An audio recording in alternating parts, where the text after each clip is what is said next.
without fear, not any compromising.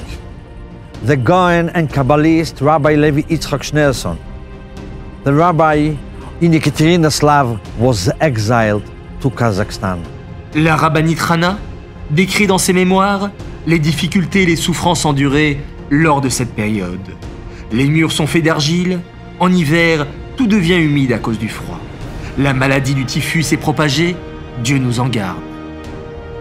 Even in exile, with his harsh condition, Rabbi Levi Yitzchak continued his activities with mesirus nefesh, leading the community of those exiled in Kazakhstan. Il enseignait la Torah, prodiguait des conseils, et pendant l'épidémie du typhus, il s'occupait en personne des défunts et de leurs familles.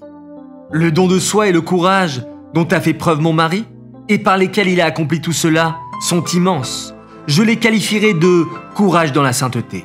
Et tout cela sans se soucier du fait que chaque action qu'il entreprenait représentait un réel danger. À cette période, le visage de mon mari était déjà très creusé, aminci et anormalement pâle. Par la suite, il s'est avéré qu'il était alors déjà gravement malade. Le 4e jour de la semaine, les anges ont eu raison des justes, et le 20 Menachem Av 5704-1944, son âme est montée aux cieux. Les funérailles eurent lieu le lendemain, en présence de nombreuses personnes, malgré le danger et la crainte des autorités. Telle était l'intensité avec laquelle il a marqué les esprits des exilés juifs du Kazakhstan. Par miracle, une pierre tombale a pu être posée. Il y fut gravé « Ici est enseveli le Rav et Gaon Rabbi Levi Yitzchak, fils du Rav Baruch Schneor. » Le nom de famille Schneerson n'y figure pas, car cela représentait un danger, et cela permettait aux Juifs de venir se recueillir sans trop de crainte sur la tombe de Rabbi Levi Yitzchak. C'est ainsi que les jours de mon mari sur terre sont arrivés à leur terme.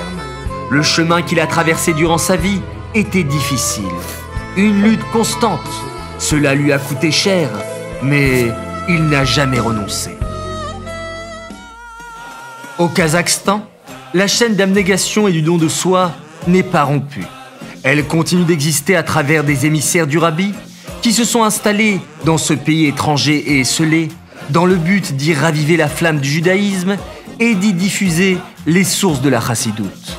Aujourd'hui, après un quart de siècle d'action et de dévouement, il est possible de dire avec certitude que les graines semées par Rabbi Levi Yitzchak poussent, fleurissent et donnent leurs fruits grâce aux 7 centres qui fédèrent la vaste activité de diffusion du judaïsme, de la Torah et des œuvres caritatives à travers le Kazakhstan.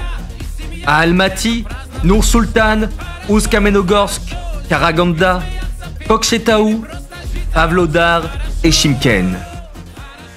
Don't miss this wonderful opportunity. This is your chance to take part in the mitzvah of Kibbud Av of the Rebbe. Be a partner in spreading Yiddishkeit in the land of exile of the Balai Hilula. Rabbi Levi Yitzchak in the country of Kazakhstan. Vous mériterez ainsi la bénédiction exceptionnelle du Rabbi, une bénédiction illimitée. Donnez dès à présent et introduisez la bénédiction dans votre foyer. Les noms des donateurs seront transmis pour une prière sur la tombe du Gaon et Mekoubal, Rabbi Levi Yitzchak Schneerson, le jour de sa Hiloula, pour une bénédiction et pour la réussite matérielle et spirituelle. 20av.kz